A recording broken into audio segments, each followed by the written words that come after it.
a 20th-century malady. He looked a sad young man and we wanted to be kind to him. When he moved into the house next to ours, my wife Janet said, "I think he's sad because he lives alone. I feel sorry for him. We live in a semi-detached house outside a village." The house next to ours was empty for a long time, and then the young man came.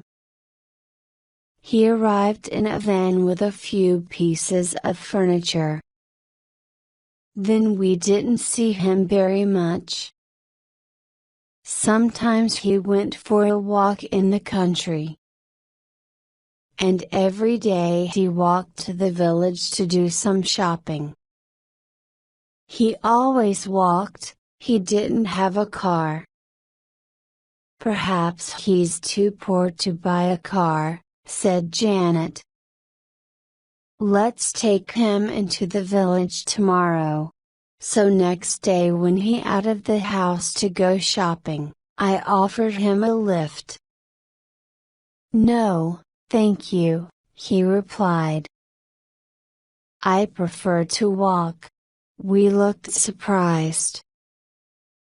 "But it's over a mile to the village," I said. He smiled. "I like walking." And he walked on. "He's just shy, poor boy," Janet said. So we tried again. Next time he came out, we were waiting in the car. We said that we were going to the village and offered him a lift. He looked away quickly. Was he angry or shy? "Thank you very much, but I prefer to walk," he said. And he walked on. Janet was surprised. But she continued to think about how to help the young man. "He's very thin," she said one evening. "I'm sure he doesn't eat good food. We must invite him to dinner. Janet and I like good food.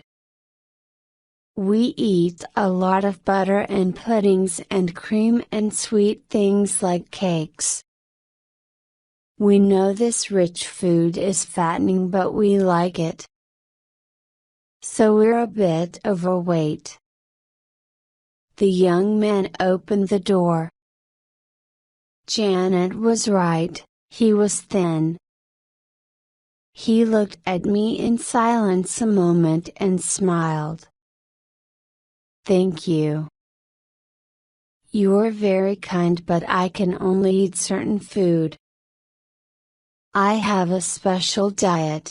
"What sort of diet?" "Oh, fruit, vegetables, bread. Are you a vegetarian?" "Yes, I am. My wife is a very good cook," I said. "She can cook a delicious vegetarian dinner." "Please come." He looked away and said nothing. "You must come," I insisted. "My wife will be very disappointed." He thought a moment. "Okay, I'll come," he said. He didn't look very happy about it. But Janet was very happy. She cooked a wonderful vegetarian meal. But she put butter in the vegetables. And she also made a big fruit pudding with lots of sugar and cream. "He must eat some real food," she said. That evening we learned the young man's name, Richard. He didn't talk much, but we also learned that he was 28. He couldn't find a job and he didn't have much money. His parents were dead and he didn't have any brothers or sisters. We felt sorry for him. He didn't eat much that evening. He said he wasn't hungry. Janet was a little offended. I cooked all that horrible vegetarian food for him and he left it on his plate. And he didn't drink any wine, either. Yes, Janet was a bit angry. But she quickly forgot about it. Then she began to think about Richard again.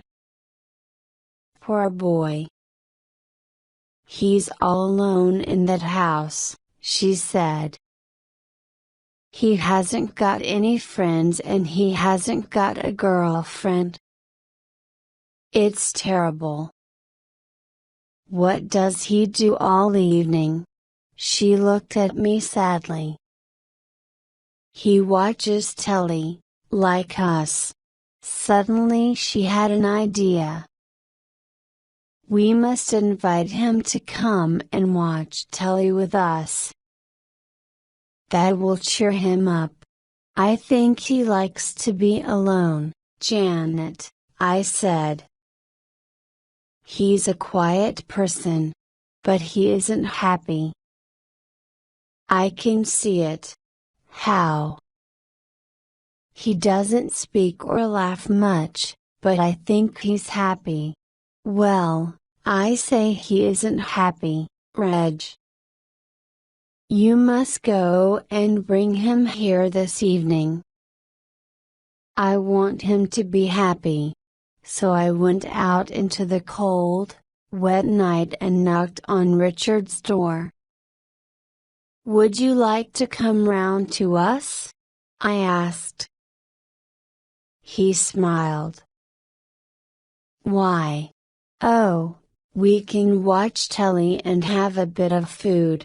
He suddenly looked frightened. No. Not telly. I never watch it. His face was very white.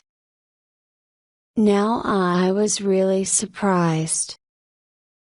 Well, perhaps you want some company. I like my own company, he said. And he shut the door quickly. When I told Janet, she was furious.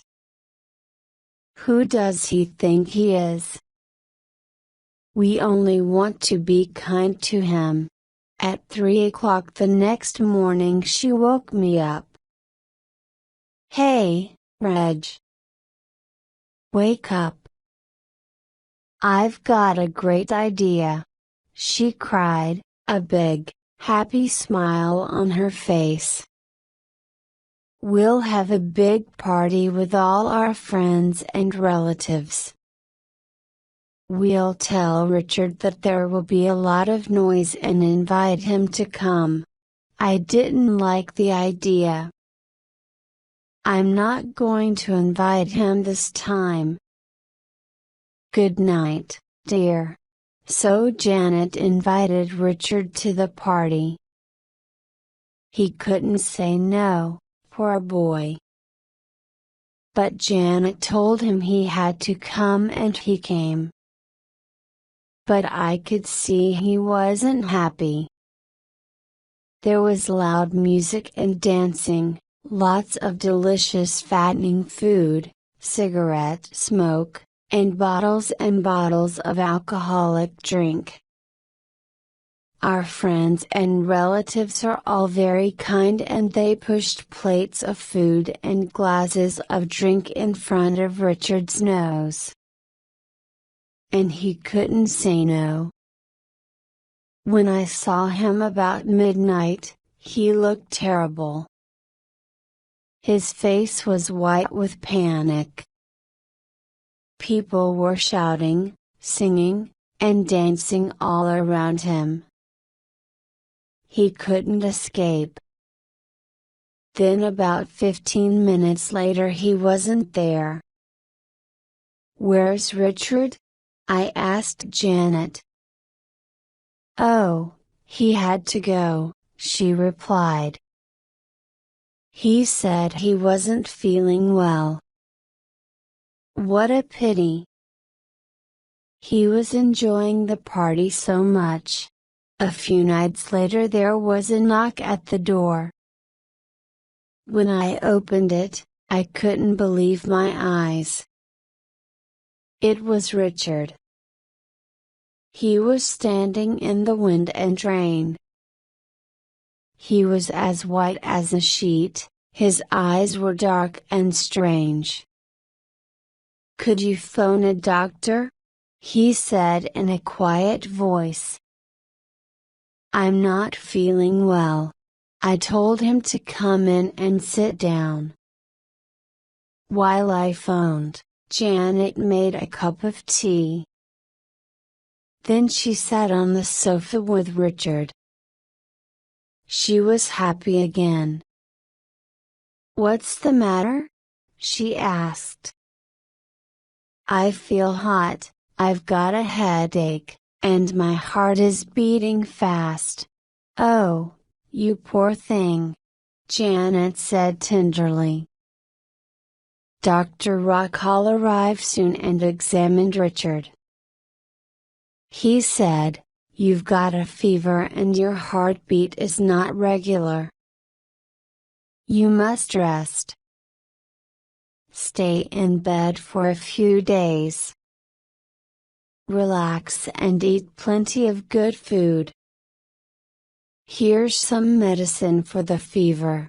At the door he said to me, "It may be a virus or perhaps an allergy. If he isn't better in a few days, call me." Of course, Janet was really happy. She wanted Richard to sleep in our house but he said no. He wanted to go back to his house. So we took him next door and put him to bed. Now we could see inside the house for the first time, and we were amazed.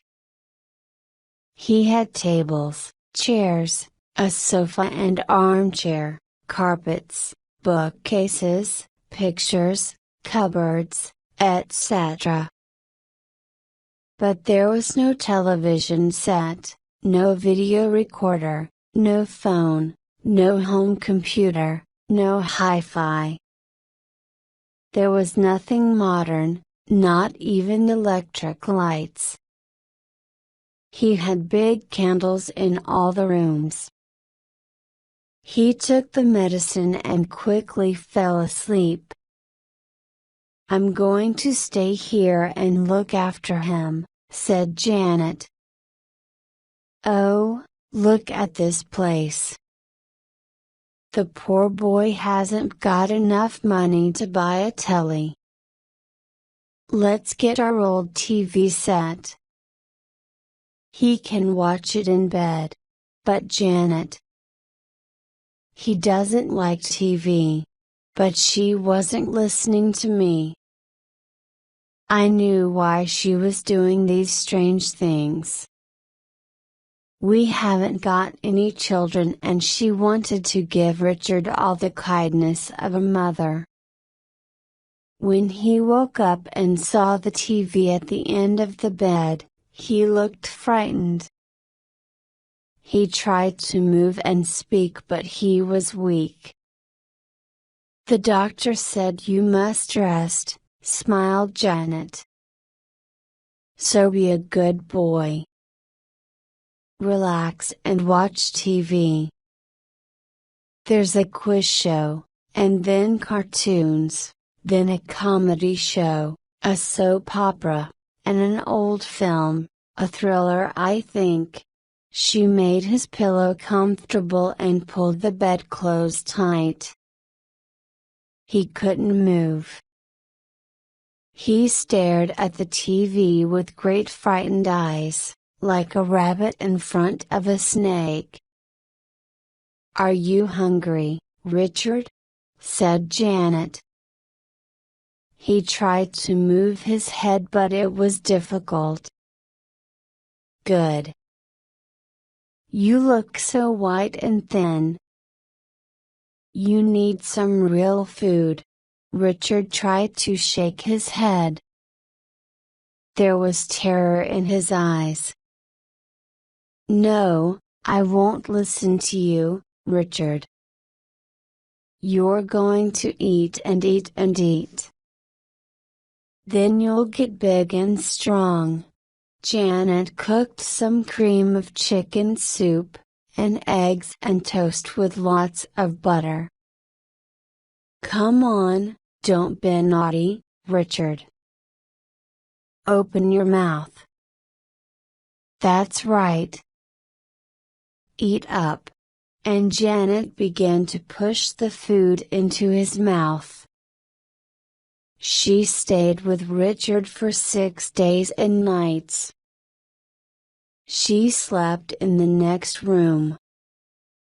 She got a mobile phone for emergencies, but she called lots of friends and relatives and asked them to come and visit Richard. The phone was always ringing, people came and went, and it was very noisy. Then she got an old radio cassette player from our house and Richard had to listen to music or radio programs. She even decided to hire a video recorder. Richard was Janet's prisoner. He did everything she wanted. For 6 days he stayed in bed and watched TV and video films, or listened to loud music and the talk of visitors.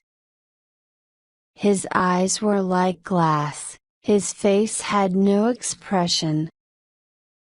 He was like a zombie. Janet cooked him 3 big meals a day and he began to get fat. But he didn't get better. After 10 days he was very weak. He didn't move and he didn't speak. He only stared in front of him. Why doesn't he get better? Janet asked Dr. Rockall. It's strange. He looks better. He isn't thin and white now.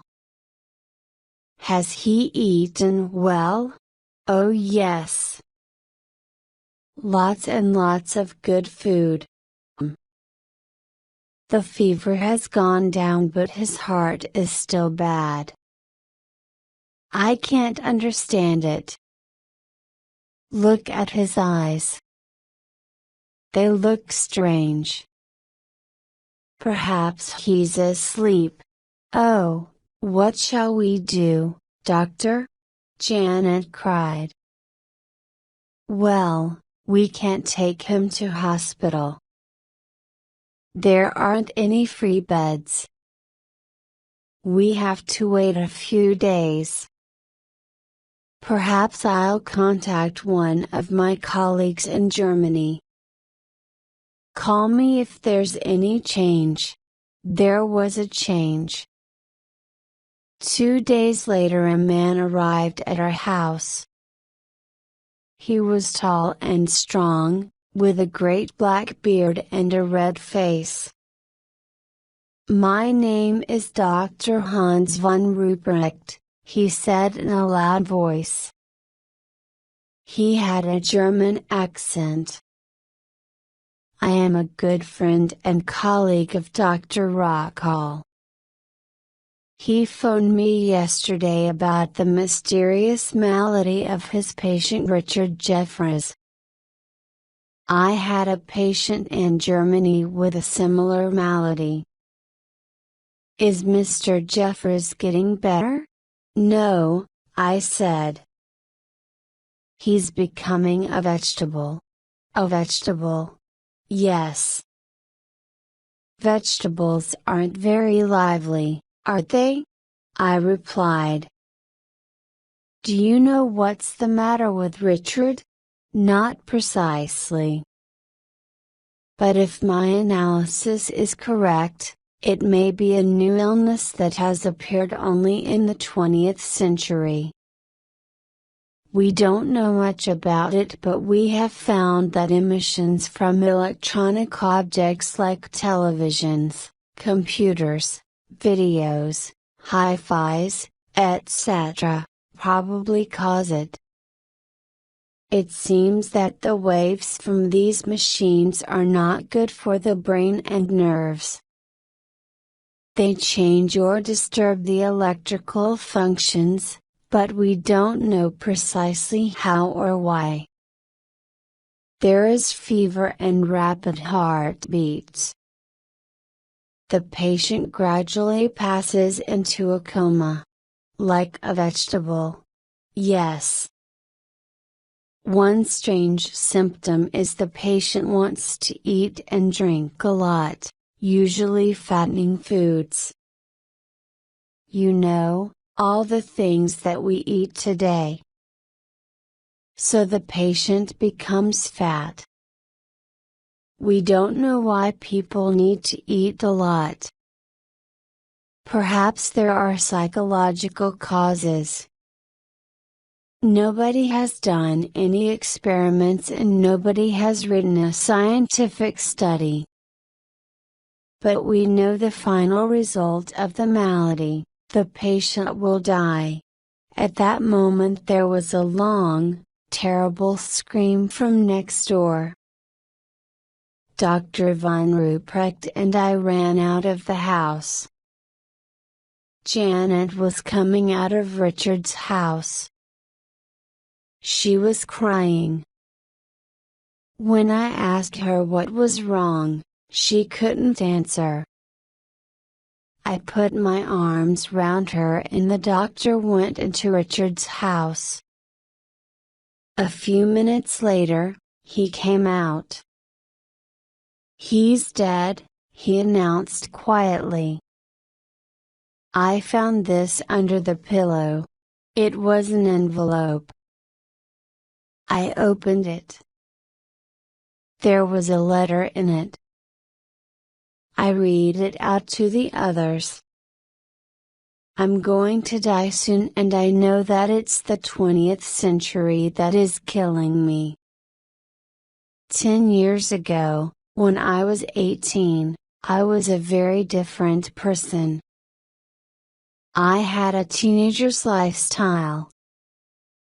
I went to discos with my friends every evening. I listened to loud music. I watched a lot of TV and videos. I liked computer games. I was always talking on the phone. Then something happened. I began to feel ill. I had bad headaches. My heartbeat was rapid. Sometimes I felt dizzy. I often had a temperature. I couldn't do my schoolwork. I didn't know why I was ill. I went to a doctor but he didn't know either. He said perhaps it was my lifestyle. I thought a lot about this. It was true that I never walked, I went everywhere by car. It was true that I drank a lot of alcohol and ate bad food. It was true that I watched a lot of stupid TV programs, game shows, talk shows and hundreds of bad films. It was true that my ears weren't good because the music in the discos was very loud. It was true that I sat for hours in front of my computer. And it was true that I had started doing all these things when I was very young, about 14. I took a lot of pills and medicine but I didn't get better.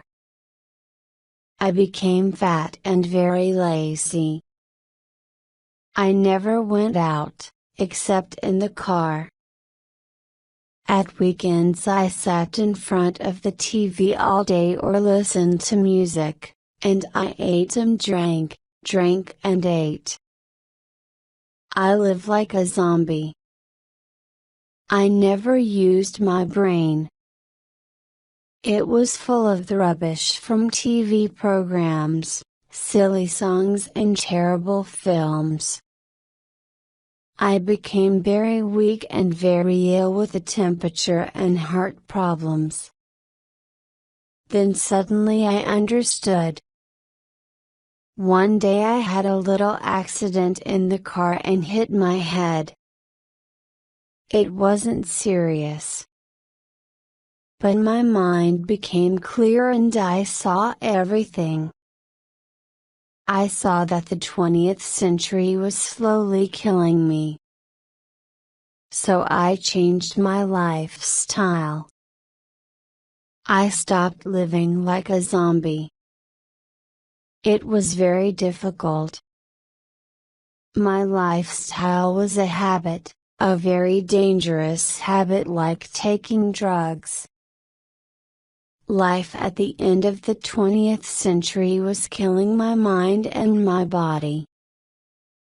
So I began to walk everywhere.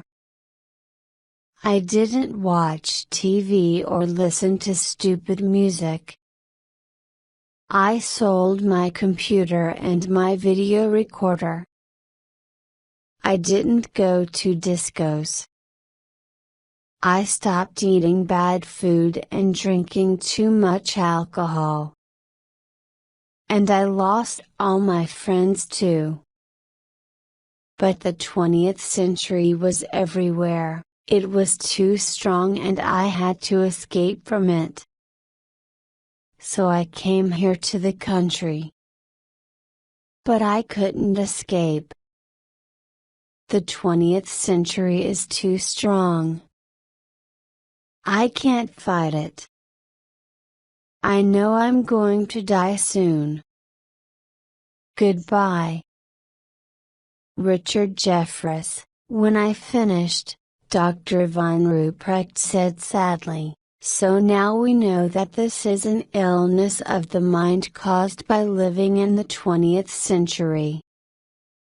Can I take this letter with me, please? I want to write a report about Richard's case and publish it. Then all the world will know." But before the doctor could finish, poor Janet fell to the ground with a strange cry. Von Ruprecht examined her, then looked at me. "She has got a temperature. Her heartbeat is very fast." He shook his head sadly.